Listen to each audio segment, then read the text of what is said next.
Hi guys, तो आज के इस वीडियो पे बात करेंगे हेजेक्स फंड के बारे में। ये प्लेटफॉर्म आज के टाइम में काफ़ी ज़्यादा पॉपुलर हो चुकी है और हम समझेंगे हेजेक्स फंड के बारे में कि क्या इसमें इन्वेस्टमेंट करना सेफ़ है, क्योंकि इसमें अगर आप रिटर्न के बारे में बात करो तो महीने का 10 से लेकर 50% तक का रिटर्न का दावा ये यहाँ पे करती है। पैसा ही पैसा होगा। तो क्या आपको इस प्लेटफॉर्म में ट्रेड करनी चाहिए, क्या इस प्लेटफॉर्म में आपको इन्वेस्ट करना चाहिए, इसके ऊपर बात करने वाले हैं। तो मैं अक्सर वीडियो का आप पूरा देखो, डिस्क्रिप्शन पे टेलीग्राम की लिंक मिल जाएगी जहां पे फॉरेक्स ट्रेडिंग के कॉल्स वगैरह मैं प्रोवाइड करता हूं। तो मैं अक्सर कि आपने टेलीग्राम ग्रुप को ज्वाइन कर लिया। सबसे पहले अगर आप हेजेक्स फंड का प्लान के बारे में अगर आप देखोगे तो ये क्या सिस्टम है, क्या आपको सर्विस प्रोवाइड करती है। तो बेसिकली यहाँ पे आप इन्वेस्टमेंट कर सकते हो जो कि मिनिमम $25 से है और मैक्सिमम आप यहाँ पे $10,000 या उससे ज़्यादा का भी इन्वेस्टमेंट आप यहाँ पे कर सकते हो। अगर आप $25 से शुरू करते हो तो महीने का ये 5% से लेकर 20% तक आपको रिटर्न करती है। अगर आप $500 से शुरू करते हो तो महीने से 6% से लेकर 30% तक का रिटर्न करती है। और अगर आप $10,000 या उससे ज़्यादा इन्वेस्ट करती हो तो महीने का 10% से लेकर 50% तक का रिटर्न करने का वादा करती है। इसके साथ ये आपको ट्रेडिंग प्रॉफिट शेयर देती है, प्रॉफिट शेयरिंग बोनस आपको देती है, रैंक रेफरल बोनस है, टीम परफॉर्मेंस बोनस है, आईबी कमीशन आपको देती है, साथ में कंपनी टर्नओवर भी आपको यहाँ पे देती है। ये कंपनी बताती है कि ये फॉरेक्स में इन्वेस्टमेंट करती है, आपको लाइव ट्रेडिंग का भी MT4 ID पासवर्ड वगैरह देती है और ये लाइव दिखाती है कि ये प्रॉफिट वहाँ पे कर रही है।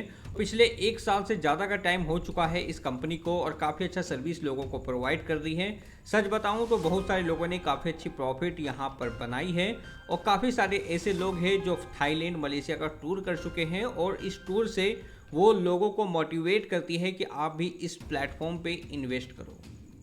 सबसे पहले जब आप गूगल पे इसे सर्च करोगे इज हेजेक्स फंड सेफ, तो यहाँ पे आपको कुछ इस तरह का ऑप्शन मिलेगा जिसे आप यहाँ पे रीड कर सकते हो। अगर आप इन्वेस्टमेंट की सोच रहे हो तो इस वीडियो से बेसिकली आइडिया ले सकते हो या गूगल में भी आप इसे सर्च कर सकते हो इज हेजेक्स फंड सेफ। तो आपको यहाँ पे दिखेगा इज हेजेक्स फंड लीजिट और scam. Hegex fund operates as a forex investment firm. However, it is important to note that this particular broker is not regulated by any financial authority. As an unregulated entity, Hejex Fund does not fall under the supervision or oversight of any regulatory body. So, सबसे important इसमें क्या देखने को मिला, यहाँ पे Vicky FX का भी कुछ रिव्यू है। अब विकी एफएक्स को जब आप ओपन करोगे तो यहाँ पर क्लियर आपको दिखेगा नो लाइसेंस, मतलब हेजेक्स फंड किसी भी गवर्नमेंट ऑर्गेनाइजेशन के थ्रू ऑथोराइज्ड यहाँ पर नहीं किया गया है। जैसा कि अगर आपने फॉरेक्स ब्रोकर को देखा होगा एक्सनेस, OctaFX, मल्टी बैंक, तो वो किसी न किसी कंट्री से रेगुलेटेड होती हैं, लेकिन हेजेक्स फंड किसी कंट्री से रेगुलेटेड नहीं है। अब क्वेश्चन आता है कि ये सिस्टम कहाँ से चल रही है, तो ये सिस्टम इंडिया से ही चल रही है। अब सवाल होता है कि क्या हेजेक्स फंड यहाँ पर लीगल है, तो मैं आपको पहले बता दूँ कि फॉरेक्स ट्रेडिंग इंडिया में लीगल नहीं है।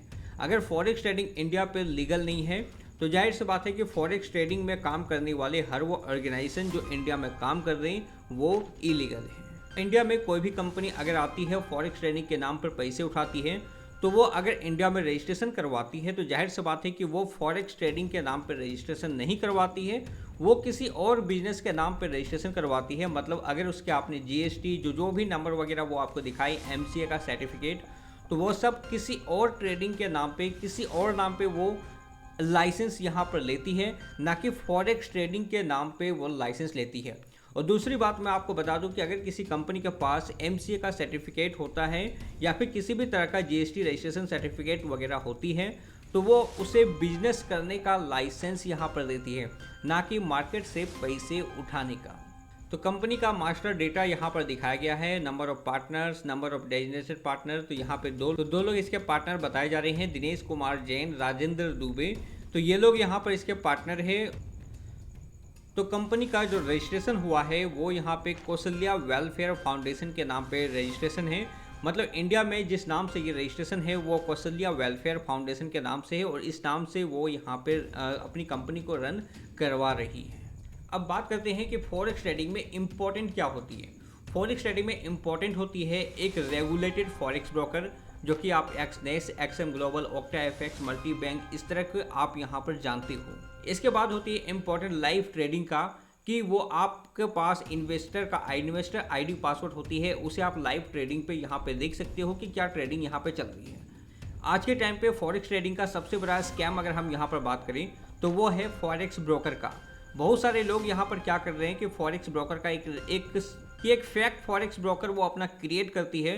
उस क्रिएट करने के बाद वो आपका आईडी और पासवर्ड देती है, इन्वेस्टर आईडी और पासवर्ड, और वो बताती है कि ये मेरा लाइव ट्रेडिंग चल रहा है, आप देख सकते हो।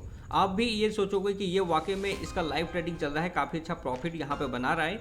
लेकिन वो क्या करता है कि उस फॉरेक्स ब्रोकर में सारा चीज़ मैनिपुलेट वो करता है। जो भी उसके लॉस के हिस्ट्री होते हैं वो उसे वहाँ पे डिलीट कर देता है, जो प्रॉफिट होती है वो आपको वो दिखाता है, और ये सब आपको मोटिवेट करने की कोशिश करता है कि वो इस फॉरेक्स ब्रोकर के थ्रू अच्छी प्रॉफिट वहाँ पे बना रहे हैं।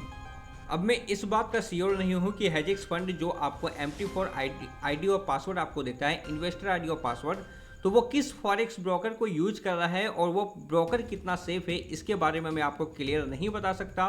हो सकता है कि वो भी एक फेक फॉरेक्स ब्रोकर हो जहाँ पे सारी चीज़ें मैनिपुलेट होती है। वो सिर्फ आपको प्रॉफिट दिखाता है कि ये प्रॉफिट इसका वहाँ पे चल रहा है, लेकिन लॉस की हिस्ट्री को वो डिलीट कर देता है। ये हो सकता है, या फिर ये भी हो सकता है कि वो एक रियल फॉरेक्स ब्रोकर हो।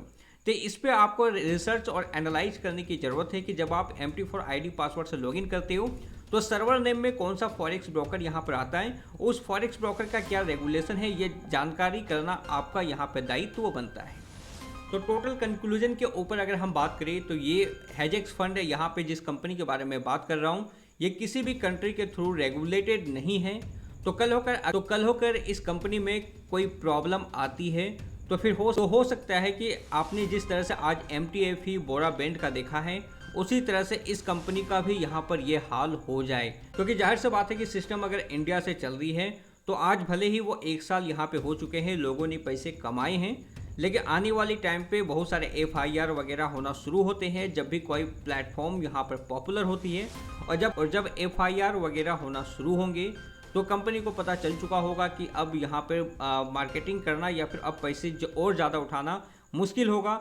उस टाइम कंपनी यहाँ से रन कर जाती है। तो अगर आपने पैसे बनाए हैं तो बहुत अच्छी बात है, लेकिन अब आपको थोड़ा सा यहाँ पर एक अलर्ट भी रहना चाहिए, क्योंकि ऑलरेडी प्लेटफॉर्म का 1 साल लगभग हो चुका है। हो सकता है ये 1 साल और चले, 2 साल और चले, लेकिन अगर थोड़ा सा भी प्रॉब्लम आती है इंडियन गवर्नमेंट के थ्रू से, किसी भी FIR के थ्रू प्रॉब्लम आती है, तो आने वाले टाइम में कंपनी का चलना मुश्किल यहाँ पे हो सकता है। क्योंकि ज़्यादातर कंपनियाँ जो भी इस तरह से मार्केट में रन कर रही है, हम सभी कंपनी का हाल यहाँ पे जानते हैं, जैसा कि MTF हो, बोरा बैंड हो, इससे पहले भी बहुत सारी कंपनी यहाँ पर आए हैं। आज सबका आपको हिस्ट्री यहाँ पर पता है। अगर रेगुलेटेड नहीं है तो जाहिर सी बात है कि प्रॉब्लम आना लाजमी है, और एक बार जब प्रॉब्लम आएगी तो कंपनी कुछ ही टाइम के बाद यहाँ पे ख़त्म हो जाती है। अब इन्वेस्टमेंट करना ना करना ये आपकी जिम्मेवारी है, ये आपको समझना है कि आपको करना है या नहीं। बाकी का सिस्टम, इस तरह के सिस्टम में काफ़ी ज़्यादा रिस्क होते हैं। प्रॉफिट वही बनाते हैं जो शुरुआत में इन्वेस्ट करते हैं, बाद में जो भी लोग आते हैं वो यहाँ पर लॉस करते हैं। आप इन्वेस्टमेंट करना चाहते हो या नहीं, ये डिसीजन टोटल आपके ऊपर यहाँ पर रहती है। तो ये कुछ डिटेल्स थे यहाँ पर हेजेक्स फंड के बारे में। आपको क्या लगता है, ये सिस्टम जेन्युइन है, रियल है? क्या आप इसमें प्रॉफिट बना रहे हो? आप नीचे कमेंट बॉक्स में ज़रूर कमेंट करना। मैं आपकी भी ओपिनियन जानने की चाहूँगा कि आपको इस सिस्टम के बारे में क्या लगता है।